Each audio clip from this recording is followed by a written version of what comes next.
These marks were not made by water. The ground has only just remembered who truly owns this place. Death here no longer lies neatly within a body. It has become part of the landscape. From above, the latecomers always see the truth first. Wherever life gathers power will follow. The small hunter has survived by learning the difference between food and warning. Even the smallest carnivores know when to stop at the foot of something far too large for them. Beneath the dark water's edge, life continues as though the great death above were only another season. The little ones gather first. They always do. They are the first to read a change in the world. In hollows like this, time seems to settle, but unease never does. Far beyond the plant-eaters still move on. Life continues, but never in peace for long. Those giants on the horizon only make the fallen giant here seem stranger still. The swift, the low, the mud-edge scavengers all are drawn toward the same center. In a world of bone and mud, the smallest life survives only through perfect precision. From the air, this carcass field has become a signal, and that signal is spreading. Even beneath that heavy brown water, the world knows that something greater stands above. Small life does not deny fear. It simply learns how to live inside it. Beside this collapsed mass, every other living thing is reduced to a whisper. In the darkness beneath the ribs, even a tiny predator becomes a cautious thing. Those that live closest to the ground are the ones who best understand the price of a single wrong step. Not every fear needs a face. Sometimes a place everyone avoids is warning enough. Sky and ground now look in the same direction. That is rarely a good sign. Fresh tracks speak more honestly than wind ever can. Something very large passed here, and very recently, and then it appears. Not like an animal entering a scene, but like the landscape itself rising up. When a body like this begins to descend, the whole height of the world seems to shift. With it, it does not hurry. Creatures without rivals have no use for haste. Even the water's edge must wait for it to decide the distance. The scavenger from the sky understands the oldest rule of all step back. Each stride carries not only its body forward, but the boundary of safety with it. The moment it stops, every other creature must recalculate its place in the world. This is no longer a hunt, it is a ceremony of possession. At the edge of such a feast, the survivors are merely heirs, waiting for their turn. A slight turn of that body is enough to redraw the entire map of fear. Even when it lowers its head, the water below becomes something that belongs to it. It does not need anger to be terrifying. It is certainty that makes it dreadful. As it passes beneath the white arches of bone, the death below seems smaller than ever. In this moment, it resembles not merely an animal, but the age of the land itself. The low mud bank is no refuge now. It has become the foot of something much greater. The swimmer, the crawler, the watcher at the edge, none can forget what stands above them. When it moves again, the world does not shake from noise. It is forced to yield. The feast is not only feeding a body, it is feeding a dominion. Once it stands on the high edge like this, it is no longer a visitor. It is law. The smaller scavengers come and go, but it transforms carrion into territory. That turn is not curiosity. It is a check to see whether anything dares remain. Even the lowest waterline cannot hide the feeling of being watched. Within that cage of ribs, it appears as the last living part of a more ancient earth. Out there the herbivores still remain, but distance is not always the same as safety.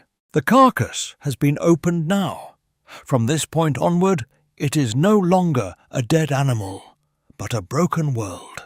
When it lowers its head again, the horror comes not from violence, but from inevitability. As it lifts its head from the carcass, it carries with it the feeling that nothing here can dispute it.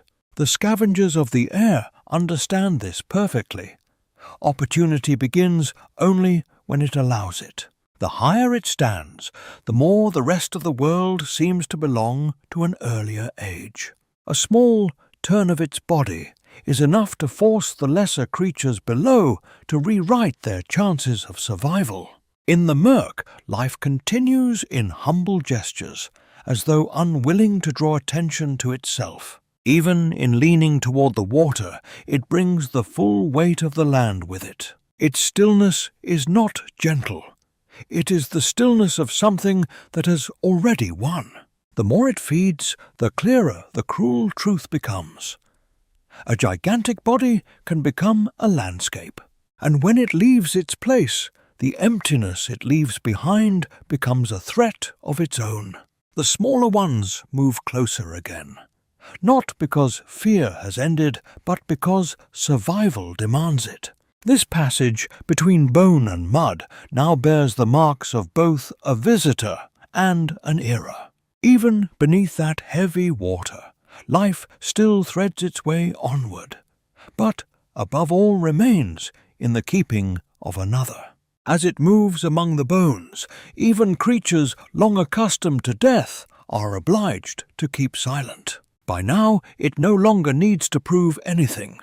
Its presence alone is declaration enough. The sky still circles overhead, but no one mistakes where the true center of the scene lies. Each step away only reveals more clearly the weight of where it has stood. It lowers its head again, as though reading the final lines of a gigantic life. Then another shape appears on the high rim. Not larger, but large enough to end all ease. The low mud bank understands before anything else does. The smallest creatures are always the first to feel pressure. The feast is no longer merely a feast. It has become the center of a test of power. When it turns towards the higher ground, we know it has sensed what is coming. Small life still slips beneath the feet of history, but history is growing heavier now.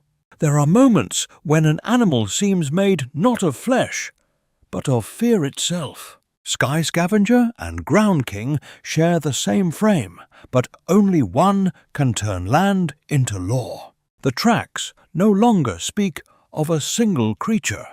They speak of an approaching collision. At the dark edge of the water, small life continues its ritual. But the world above has changed tone. It stands there like a warning to anything still considering one more step. Now fear has two bodies. Between giants, the smallest survivors endure by speed and by luck. As it advances onto the upper shelf, this is no longer movement. It is occupation. The little ones at the margin can never know whether they stand near food or disaster. Even beside the stagnant water, life pauses to see what the giant will decide.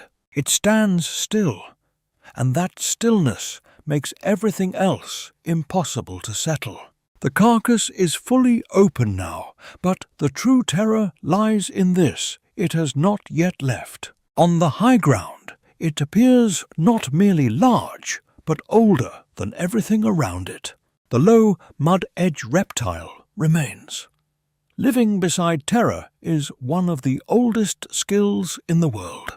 This basin is now a record of rule-bone mud footprints and absence. In the narrow shadows beneath the ribs, small life returns, as it always does, to inherit what remains. It moves again, and each time it moves, the world must learn its own shape anew. The little scavenger beneath it is like a fleeting thought under the weight of destiny. The sky draws near once more, but this time boldness can survive only at the correct distance. Those that live close to the ground are the quietest heirs to every devastation. No roar is needed. When two bodies this large come to a stop, the whole world already knows what it is witnessing. At last, this place is left to itself. No longer a single dead giant, but a world permanently rewritten. When it crosses again, it no longer comes to seize. It moves like one that already knows this place is his. It lowers its head not to contest, but to confirm that everything remains where it should be. The little ones have returned. They always do, when power withdraws just enough. Farther now and higher, it becomes almost an idea rather than a body, but an idea still heavy enough to bend the skyline. At these low mud margins, consequence always remains longer than violence. The departing trackway is so fresh, it seems still to carry the heat of its maker. Small life speaks again through presence alone. That is how the world tells us it continues. Above the remains of another giant, it stands like the final conclusion of this carcass field. Now that fear has begun to settle, it leaves behind something deeper. Still awe. Even after all this contention has not entirely vanished. Lands rich in flesh are rarely surrendered in peace. At the dark edge of the water, even the slowest inheritor begins to claim its share. That is the oldest law of a great death. It leaves, but does not diminish. Each footprint is a reminder that power need not remain to be remembered. The sky watchers still observe. For even when violence has passed, opportunity remains. On the final high shelf, it need do nothing at all. Its existence has already done the rest. Beneath the giants, small life resumes its ancient work, waiting, slipping through inheriting. This tiny creature knows nothing of tragedy. It knows only that the darkness beneath the bones is still useful. At the far edge of the carcass field, life begins once more to live beside consequence, as it always has. In the end, what remains is not sound, but the physical memory of weight. And so it stands above a world it has changed, not as a monster of legend, but as one of Earth's oldest truths,